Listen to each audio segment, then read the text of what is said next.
This video is sponsored by Nebula. The alliance between Berlin and Paris has always been a pillar of European politics.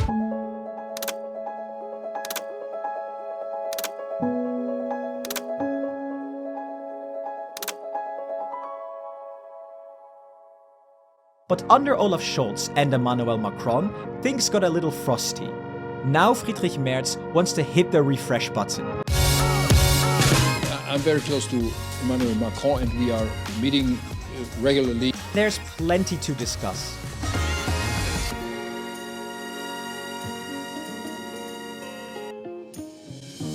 After a little stumbling block, Merz is now Germany's Chancellor, and his first major foreign policy move? A direct flight to Paris to meet his new friend Emmanuel Macron. That's a notable shift from Olaf Scholz, whose relationship with Macron, well, let's just say they weren't exactly buddies.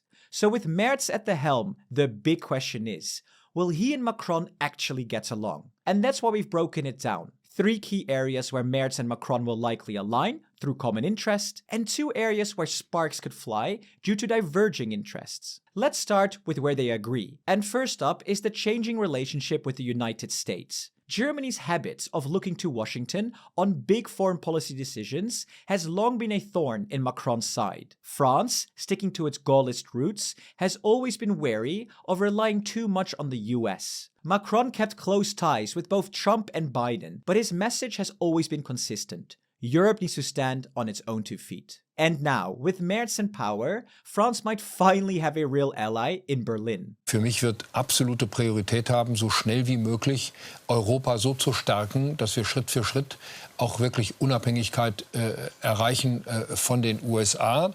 Ich hätte nicht geglaubt, dass ich so etwas mal in einer Fernsehsendung sagen muss. Even Merz himself sounds surprised, and for very good reason. His party, the CDU, has always been staunchly pro-American. So a statement like this is not something to be taken lightly.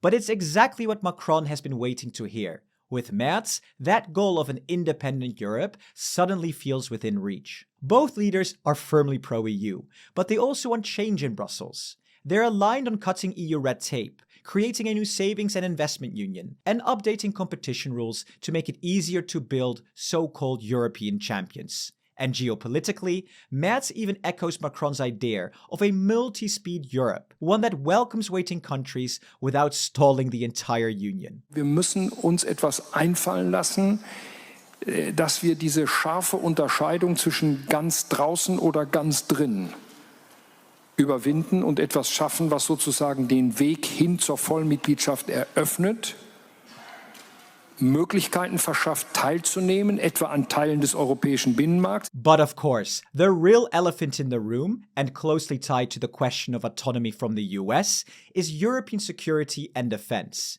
And here too, Merz and Macron seem surprisingly aligned. Merz's decision to scrap Germany's debt brake and massively boost defense spending was met with cheers in Paris. But Merz didn't stop there. He went on to question whether NATO would even exist by the time of its upcoming June summit, and warned that the EU may need to establish independent defense capabilities much more quickly. That's strikingly close to Macron's own words from only a few years ago, when he said NATO was suffering from being brain dead. And with Germany's financial firepower, that could lead to major joint projects in the years ahead. And then there's nuclear deterrence. Merz has even suggested that Britain and France could share their nuclear weapons to cover all of Europe, because the US can no longer be fully trusted to defend NATO. I have to say, at this point, French diplomats might have reached for the remote, wondering if they'd accidentally turned on a Macron speech, because this kind of language of strategic autonomy is exactly what Macron has been calling for. Even on Ukraine, the two are now more aligned. France supports sending long-range missiles, and Merz has shown more willingness to deliver Taurus missiles to Kiev too, something Scholz firmly opposed. And both leaders now back NATO membership for Ukraine. Another sharp break from the Scholz era. Beyond defense, there's another area where Merz and Macron could find common ground: energy. France has long argued that nuclear power is carbon-free and should qualify for EU green subsidies. Berlin resisted. worried that backing nuclear power would make Germany's wind and solar options look less attractive. Scholz and Macron locked horns more than once over energy subsidies, especially as Europe scrambled to bring down prices after the war in Ukraine. Merz, however, has always said that Germany's nuclear exit was a strategic mistake. And while reopening reactors is probably off the table, his position could help unlock the policy deadlock, particularly around EU climate targets for 2040 and the financing of new reactors with European money. Now, by this point, you might be thinking that Merz and Macron are basically brothers from another mother, and that France and Germany are on track to become the tightest union yet. But not so fast. Because while there's plenty of alignment, there's also two big areas where the two definitely don't see eye to eye. First up is trade, and specifically the Mercosur agreement. Mercosur is a major South American trade bloc made up of Brazil, Argentina, Uruguay, and Paraguay, home to over 270 million people. The EU has been negotiating a trade deal with Mercosur for more than 3 decades,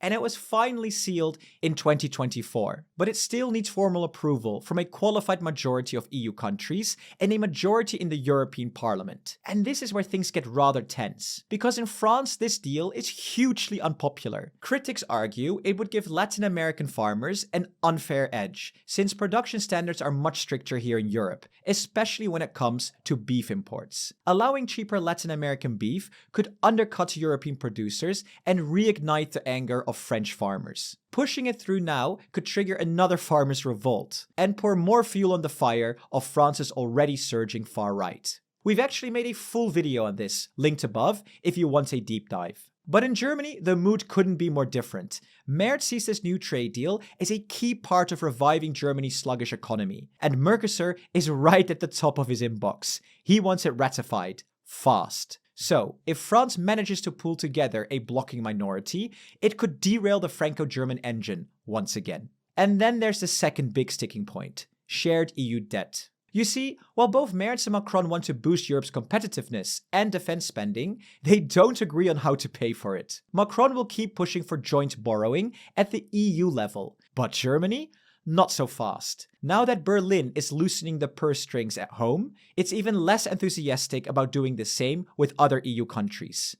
Und bevor wir uns nicht der Vereinfachung, der Standardisierung und der Skalierung widmen, halte ich neue, mitgliedschaftlich finanzierte Fonds oder gar gemeinschaftliche Schulden für nicht zielführend. The irony, though, is that this is exactly what Merz said about Germany's own borrowing. And then, just weeks after the election, he did a 180 and took on hundreds of billions of euros in new debt. So we will have to wait and see if he keeps his promise this time. Here's what I think. The two leaders will get along much better than Scholz and Macron ever did. And to a certain extent, it really does feel like the Franco-German engine is back on. A further reason? Both are in a political hurry.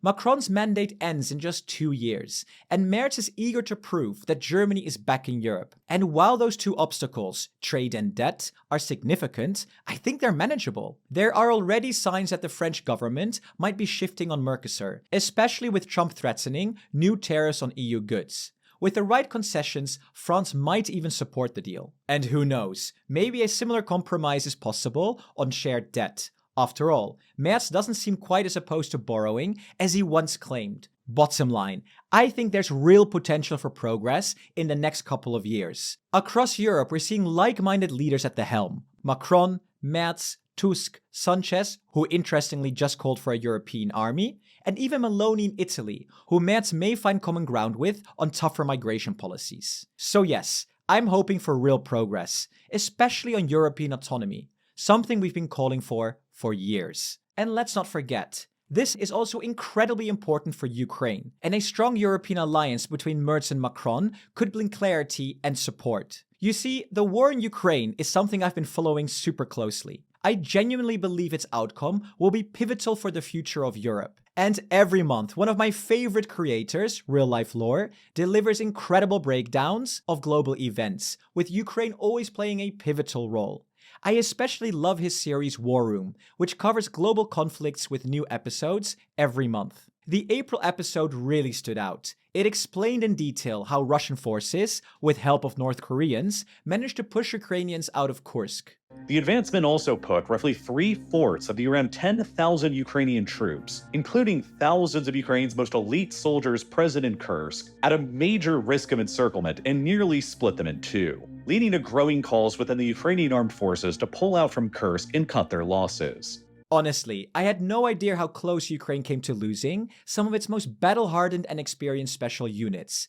It is a fascinating and sobering story that shows both the immense challenges Ukraine faces and the incredible heroism they continue to display. What makes War Room even more special is that it doesn't just focus on Ukraine, it also dives into the underreported conflicts, like the ongoing violence in Syria and the collapse of the Gaza ceasefire. Stories that rarely get the attention they deserve. This kind of content is exclusively available on Nebula, our video sponsor. Nebula is a creator-owned streaming platform made for people who want high-quality content, without ads, without algorithms, and without distractions. It's where top creators post their best and deepest work, original series, extended versions of YouTube videos, and thoughtful deep dives you won't find anywhere else. Like War Room, TLDR's WTF America, also called What to Follow USA, and much, much more. With my link, you can get 40% off Nebula. That's just $36 for an entire year, or $3 every month, at go.nebula.tv/EUMadeSimple.